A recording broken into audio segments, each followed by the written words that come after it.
Alright guys, today I want to talk about this article from StripeHype.com. It's 5 significant questions for the Cincinnati Bengals defensive line going into this upcoming season. So this is definitely one of the areas, if you saw my stat video earlier, me breaking down every single stat prediction for every single player this year. It's one of the things I don't think is going to be much of a problem, but obviously the last season was a problem. We finished last season with 30 total sacks. To put that in perspective, the Philadelphia Eagles got 70 total, and then the next best, second best, was 54. So we only got 30. We ranked 28th after getting after the passer last year, and it was definitely not the greatest defensive line unit. Now, we had some injuries to work on, and it is what it is, but this offseason, we really had progressed that. Obviously, we did draft Myles Murphy in the first round to be that rotational piece, so that's going to help us out immensely. Joseph Asai now, I would love to say he's came back, 100% healthy, but he's still dealing with injury from, this preseason pretty much. So, still problems. Not 100%, but we're going to get better and we'll continue. Now, let's go ahead and look at the 5 significant questions. Question number 1, will they pay DJ Reader? Now, this is the ugly truth of football, right? Logan Wilson just got his contract extension. Same thing with, what's his name? Logan Wilson and Trey Hendrickson. Joe Burrow still has to get paid his contract. And then finally, the last guy is going to have to get paid before everything goes through is T. Higgins. And T's probably going to get a $100 million contract. Joe Burrow probably in the ballpark range of 260, 270. And it is what it is that there isn't enough money to go around everywhere. We've already heard Mike Brown came out and said that, the salary cap's like a pie and there's only so much money to go around. And that's sadly the truth of the matter. So it comes down to this, right? There's a couple guys who are contract year this year. Cheeto is one of them. Tyler Boyd's one of them. DJ Reader is one of them. So the question is, to paying them, unless they're going to take a league minimum and just take the most team-friendly deal possible on any of those 3, and I think Cheeto, we could work out, he's 29 years old, coming off injury, we could probably work out like maybe a 1-2 year deal for very cheap and maybe incentive-based, especially for Cheeto, we could probably do incentive-based contracts to keep him, but for Tyler Boyd, I think he's going to leave us, go get paid big money somewhere, and I honestly think DJ Reader will too. He's 29 years old. He still has a solid 2-3 years left, maybe 4 years left, in the NFL where he's playing at top level. He's one of the best in the game, and I do love him a lot, but it's the sad part about football, and you got to keep in mind that, while yes, like I said before, T is about to get paid $100 million, right? Over a 5-year contract, maybe 4-year contract. That's $125 million a year. Jamar Chase is about to get way more than that. And the reason why I say that is because Jay Jettis' contract right now is going to get completed this season. Now, Jay Jettis is going to try to get paid more money than Tyreek Hill. Tyreek Hill is the most money in the NFL. He makes $30 million on average. So that means Jay Jettis is going to want over $30 million per year. Now, when Jamar Chase, his contract extension is eligible to be extended next year. When he is eligible to be extended, he's going to probably want more than Jay Jettis. If Jay Jettis gets 33, 34 a year, well, that means Jamar Chase is going to want more than 33, 34 a year. You can probably see where things are starting to kind of go downhill here, right? You got to pay T. Higgins $100 million, and then you're going to have to turn around real fast and give a probably 3-4 year extension, probably a 3-year extension on honestly, add the extra 2 years on Jamar Chase's contract, and you're going to have to pay him now, again, probably $35 a year. And it's a salary cap, it's a pie, there's only so much money to go around, and it sucks, but this is how football works. So this article says a few Bengals defenders received extension this offseason. Logan Wilson received a 4-year extension, and Trey Hendrickson a year to the end of his contract. Jermaine Pratt was the first to the party with signing a new 3-year contract extension when he surprised some by inking a new deal. There's a lot of scuttlebutt around Joe Burrow's and T. Higgins contract extensions. However, defensive tackle DJ Reader is another player who deserves to be in the conversation despite not having a superstar on the roster. Bengals have had incredible talented defense. Defense coordinator Lou gets the most credit. Nevertheless, Reeder deserves his flowers as well. Reeder is entering the last year of his contract, but there isn't a hint of a new agreement being negotiated for the star defensive tackle. We found out recently that the Bengals have not even approached DJ Reeder for that contract extension. And again, they're not going to until they get everyone else done, and most likely. Reeder plays a vital role in Lou's defense, highlighted by his 85.2 Pro Football grade in 2022. As a run defender, he has earned a 69.0 or better since 2017. He produced a career-high 84.1 Pro Football Focus pass rush grade in 2022, registering 32 pressures from 310 pass rushing snaps. And again, like I said, in a perfect world, I'm not going to disagree that we should bring him back and have him on the squad. Okay, I'm never going to disagree with that. I love DJ Reeder. I think he does have potential to be the best in the NFL still, and I think he is worth every single penny. The problem is, we don't live in a perfect world where you can have your cake and eat it too. I'm sorry, but it is what it is. I don't think he'll end up coming back. Number 2. Did the Bengals make the right call on Raymond Johnson III? Listen, I love Raymond Johnson III. I really, really do. Right? And now he's on the Lions practice squad. So we could sign him right now to the active roster if we really wanted to. I made a whole entire video about it. We could sign him to the active roster if we really wanted to right now. And then we could put Joseph Asai on IR for the first 4 weeks of the season. And then bring in Raymond Johnson III. And yes, listen, Raymond Johnson III did everything humanly possible this preseason to show why he should be on the NFL roster. Why he got signed by the Lions practice squad. And while, yes, it sucks that we didn't end up getting him on our practice squad, or obviously we haven't signed him yet, it sucks, but I think it's because the Bengals like who they have on their roster. And yes, while as fans watch Raymond Johnson III go off and do crazy things, there might be things that, other players on the Bengals roster that they like, better. And again, at the end of the day, we always have our opinions/theories on what's best for the Bengals, but realistically speaking, the Bengals usually know what's best for the Bengals. One of the biggest questions surrounding the defensive line is, did the Bengals make the right decision by releasing Raymond Johnson III? The answer to that question is no. Many want to concentrate on this year's preseason performance from Johnson as proof he should be in the 53-man roster. Of course, they would be correct. He arguably was the best performer in the preseason. The edge rusher out of Georgia Southern recorded 10 tackles, 1.5 sacks, 1 forced fumble, and 1 pass defended. He did this while being a versatile player, the organization constantly claims they are looking for. He played well off the edge and defense tackle, and even in the pass rush. However, there's nothing new for Johnson in the Bengals uniform. He performed well enough to make the 53-man roster last year. He was just as good in 2022, showing the hustle, versatility, and results that should have earned him a place in the initial roster. With one spot on the practice squad, the popular opinion was that they would go with Johnson. However, the Bengals must look elsewhere to fill that spot, as edge rusher defender has signed with the Lions. Well, he signed with the practice squad. He didn't sign with their team. We could easily go and sign him if we really wanted to. Johnson was right in choosing to test the waters elsewhere. Receiving a fair shot and earning a spot on the Bengals roster was not in the cards for the edge rusher. And again, it's a tricky situation because at the end of the day, I would love to sit here and say, yes, 1,000% it was a mistake, and we should sign him right now and put Joseph Asai on the IR. And I do truly still believe that. But at the same time, though, the Bengals know what's best for the Bengals. That's how I would look at it. Number 3, will Myles Murphy live up to his draft status? Now, I actually did put out my stat prediction today, and I do have Myles Murphy getting, I think it was 10 sacks on the season, and a lot of quarterback hits, and I think he's going to be a pretty solid piece.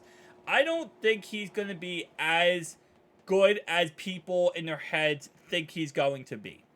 Listen, guys, at the end of the day, Myles Murphy is going to be a rotational piece in this defense. He's not going to come in and be TJ Watt. He's not going to come in and be Myles Garrett.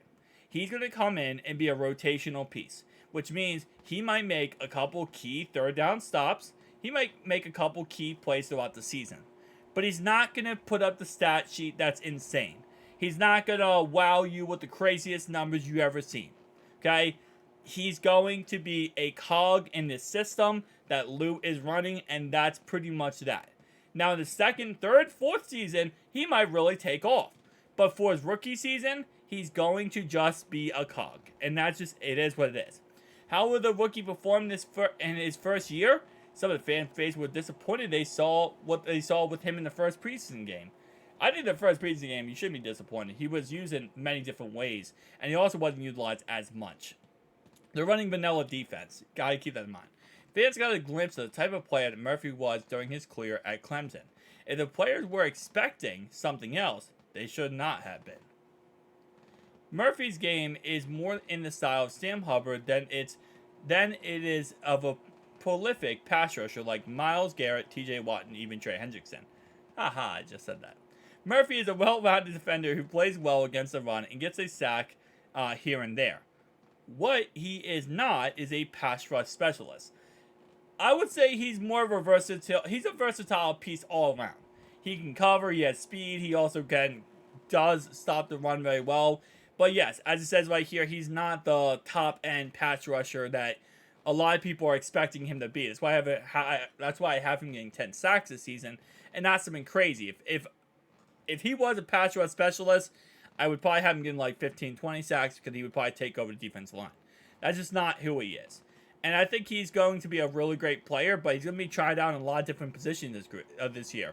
He'll be trying the three-point technique, interior defensive line, outside, edge rusher, etc. So he's just going to be really moved around a lot this year, and I think a lot of people are going to be disappointed because they're going to want to expect him to go out there and make plays, and he's going to be learning a lot. And it's going to be a lot of learning for him this upcoming season. Would a defense rack up more sacks? Well, here's what I'll say. With Joseph Asai, definitely needs to get back from injury, okay? That's 1,000%. That's not the question. Once he gets back from injury, I will say yes. I think this defense is going to do really, really good once he, again, recovers from injury. But that's step one, right? We're not going to have him for the first 4 weeks of the season. Now, Joseph Asai is not the end-all, be-all. He's the only guy who could get a sack. But with Myles Murphy being a little bit younger, as I just said and went over, he's going to be a rotational piece. He's going to be a guy that's going to be trial a lot of different places. We're going to really have to rely a lot more on Joseph Asai to really, get after the quarterback and make some plays. And again, Trey Hendrickson and Sam Hubbard. I think we're going to do better than we did last season. That's what I will say. I have us recording around 50 sacks, which, again, is probably going to end up being top 5, top 10 in the NFL. No, I'm a little bit, more biased because I am a Bengals fan, so I'm a little bit more higher up on this than probably the average person will be. But I think we have a potential to really go off this season and have a really good season. But again, it does come down to a couple things. One thing is the opponents we play and how good their offensive line plays against us. But also the development of Joseph Asai staying healthy. And obviously the development of seeing Myles Murphy really take off this season. So there's a lot of different moving parts where I feel like there's not really a clear-cut yes or no question to that. It's really, okay, well, it depends on how everything shapes out. We'll kind of see, right? I think we will have more sacks than before, but I think it's going to come down to healthiness, a rotation. The reason why I love having Myles Murphy and the reason why I am so excited about him is, if anything, he keeps players fresh, right? They're not always on the field running every single play because now we have another rotational piece to put in there and save some more guys from that. So I will say overall-wise, I'm excited. But again, like I said, I think overall-wise, there are fans who are expecting this defense this year to be a top 5 in the NFL of like crazy sacks, crazy plays, shutting out opponents. And that's simply not going to be the case, guys. Listen, we have a young secondary. It is what it is. We have a very fast secondary, but our safety core is young. And we are rebuilding it. And it's not going to be the easiest thing to do. But again, that does not mean we're not going to play good. It just means that we might start off slow and kind of have to get in our ways of figuring things out. I don't think that's going to be a problem at all, though. But I think overall-wise, we are very lucky to have Lou still. We're very lucky that he did not leave us this offseason. And I think it's going to really show in this upcoming, season how amazing it was that we kept Lou, right? I think that's really the takeaway in all honesty on that one. Will someone else take a will someone else take a step? The Bengals have a lot of depth capital on the defensive line in the last few drafts. In 2020, Cincinnati chose Kareem. In 2021, the team drafted Joseph Asai, Cam Sample, Tyler Shelvin, and Wyatt Hubbard. In 2022, they selected Zach Carter and Jeff Gunner. He used a first round pick this year on Myles Murphy. Of these 8, there are no longer 3 of them are no longer on a team, and 1 is on the practice squad. Hopefully, someone out of the group, Joseph Asai, Sample, Carter, Murphy, will step up in a big way this season. Unfortunately, this is off to a bad start with Asai suffering an injury. Yes. Listen, I think, in my personal opinion, yes, I think Joseph Asai will definitely step up this season and really become the defensive pass rusher we want him to be. But at the same time, I don't want to keep homing on this fact, but I think what we're going to learn is, again, him being out for 4 weeks of the season, that they might not push him as hard in the early part of the season once he comes back from injury because of his injury history. And I think that's definitely going to hurt him a lot because I think he's going to be worked into this defense rather than just being thrown out there. You go be a dog, Joseph Asai. We know you're a dog, my guy. Go out there and just do you. We're going to kind of work him around the system. And that's going to get more play time from players like Myles Murphy. It's going to get more play time for a couple other guys. But it's going to start slow. And I think a lot of fans are going to be upset / confused / just not understanding, saying, why are we starting slow? Why is Joseph Asai not getting here? Why is Myles Murphy not getting to the quarterback? We could have took Michael Mayer. We could have took another guy at that position. Why did we take Myles Murphy? And I think we're not going to see, and a lot of fans are not going to understand how good of the draft pick was until later in the season. And how good Joseph Asai is going to develop. But it's going to be a slow curve with those guys. Doesn't mean we're going to do bad. It doesn't mean they're going to do bad. It just means they're not going to put up the numbers, the stats, the flashiness that we have grown and loved with them throughout, time, right? And what we expect. Because, listen, as fans, let's be honest. We expect the best out of our players, right? We expect for them to go out there and put up crazy numbers and absolutely take off and do amazing things. Now, we don't expect outrageous things. Like, we don't expect Cheeto to go out there and put up 17 interceptions after coming back from injury, right? We expect 12 interceptions. I'm just kidding. But, we expect... We're not a fan base, I feel like, who give unrealistic expectations. We give realistic expectations based on, the past, based on facts, based on logic, right? But we do, as fans, expect more from our guys than other players around the NFL. Because when you're in whodey Nation, you are, I think it's a privilege, and myself included, being just an analyst of the whodey Nation, it's a privilege to being here, right? But at the same time, again, we sometimes give more emotional, I would say, expectations than reality sometimes. So, pump your brakes, okay? Boop, boop. Pump your brakes, boys, okay? I know, listen. Just remember one thing, and I'm going to tell you throughout the season. It's going to be a long season. There's 18 games, and then we have 3 playoff games, okay? So, pump your brakes a little bit. It might start off slow. It might have to get figured out. But trust the process is the best way I can put it. We'll be fine, and everything will work out in the end. Thank you guys for watching. I'll see you guys next one. Peace out.